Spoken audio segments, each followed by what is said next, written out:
Welcome to Feed Dump, where everybody seems to think that VR is this crazy new thing, but we're old school VR. I am the virtual boy, and my eyes hurt. Joining me this week is the Panasonic Viewmaster. Ooh, a castle. Oh, a castle.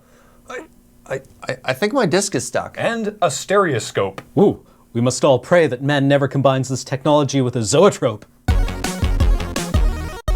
An 18-year-old from Syracuse, Ohio has pled guilty to impersonating a state senator when he went on tour of a high school. Either this is a really young politician, or this is one of those universes where you have 30-year-olds pretending to be high schoolers and like in the movies. Well, I hope the prosecutors in this case will seek to elevate the charges and prosecute this young man as an adult for this heinous crime. Isn't there an age limit or something to be a politician? Is like a minimum age requirement? Yeah, you have to be at least 30. Is everyone in this high school stupid? This is like the opposite of that Steve Buscemi 30 Rock gif, only instead it's more like, "Hello, fellow senators, I move that we reduce the minimum drinking age." The school didn't even realize until weeks later when an actual Republican senator showed up. By the way, the actual guy who showed up looks way more like what you would think of when you think of a state senator for Ohio. Literal weeks went by? How did his friends not give it away? How was there not a high five or a giggle from the crowd when like a kid you're friends with steps up on stage and gives a speech on behalf of the government? That's kind of what he said. His response was, "They could have Googled me." Maybe he went to a different high school and that's how you pull it off, but I don't understand how nobody recognized this kid as not a politician. I don't get it. This wasn't even this guy's school. He found out that the real senator would be giving a talk at this school, phoned ahead of time, said that the senator was fallen ill and that he was going to be taking over for him as the youngest senator ever, and showed up and gave a talk on being active in the political process and why that was important. And no one cottoned on because they were like, yes, guy seems to know what he's talking about. Good for him. I felt like a hero in school when I put vodka in a Slurpee. Can we get this kid a statue? Wait, is this kid actually being charged for something? I mean, honestly, how much damage can an Ohio state senator even do? Yeah, he's being charged with telecommunications fraud and impersonating a peace officer. Because apparently, a senator counts as an officer of the peace. Telecommunications fraud? That's some desperate prosecution right there. Way to go, Elliot Ness. You're really bringing in Al Capone on tax evasion there. A woman from Denver, Pennsylvania has been accused of skipping out on a $600 taxi fare after riding a cab home from New York City. At like a 250-kilometer trip, $600 isn't even terrible. That's cold as ice. After all that time spent together, they gotta have been at least friends, if not besties. Oh, come on, Serge. No one talks to a cabbie. I'm just trying to picture the mental state of the cab driver who's invested almost their entire day to this one fare. Probably more than their day because they have to drive back now, just watching them run away. No. What do you mean just watch them? You flick on your windshield wipers and floor it. See, that's the funny part, because he took her to her house and she said, "I'll get the money, I'll be back in just a few minutes," and then just didn't come back outside again. I mean, the cabbie's already 3 hours into this fare. It's not like he's not going to wait around until the cops show up. I'm just imagining this lady's face when she like looks out the blinds like, he's still there.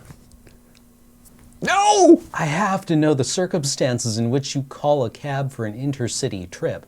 Like, you have to sober up somewhere in that journey and think, well, this is a decision I made. I think that's the most likely scenario. That partway through she realized, I'm in this too deep now.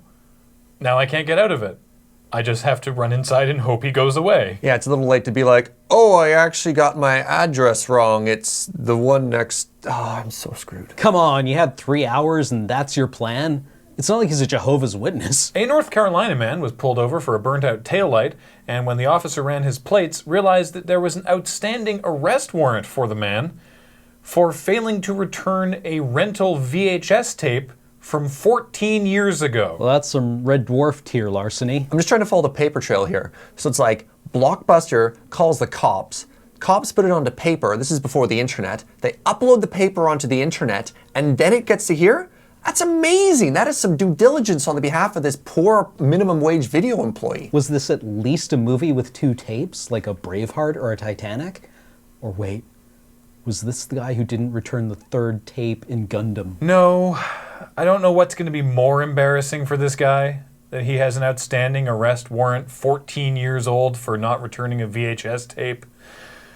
Or that tape was Freddy Got Fingered. Cool. Oh. Wait, that movie's 14 years old? Yeah, man, 2001, when Tom Green was relevant. 2001 was 14 years ago? I'm sorry.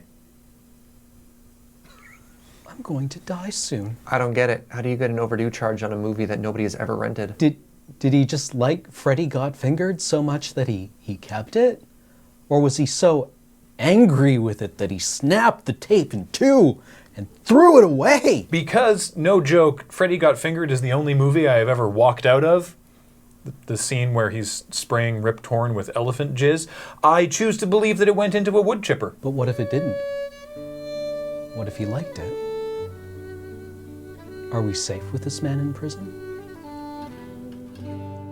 I just like the idea of a movie so bad, you have to go Fargo on it. Oh, Fargo, now there's a good movie. Unsurprisingly, the plaintiff, J&J Video, is no longer in business, and the arrest warrant is signed on by the magistrate, because apparently there's no statute of limitations on this. There's no statute of limitations on bad taste.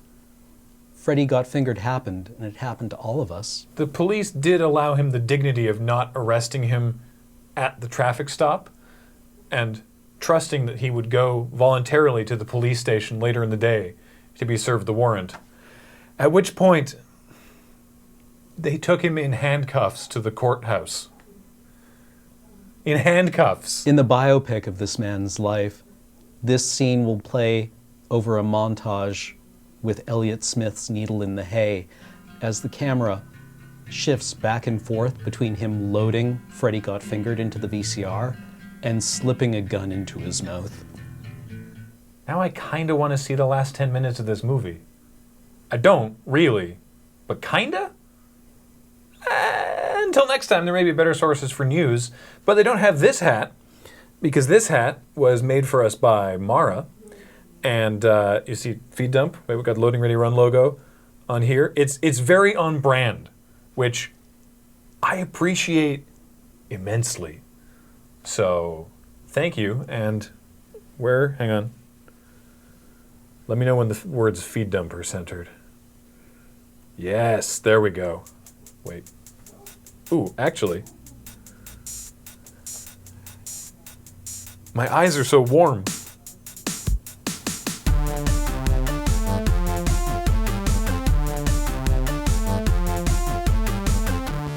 I don't know what this guy is going to find more embarrassing. That he has a 14-year-old warrant. He had an arrest warrant. A warrant out for Heather West.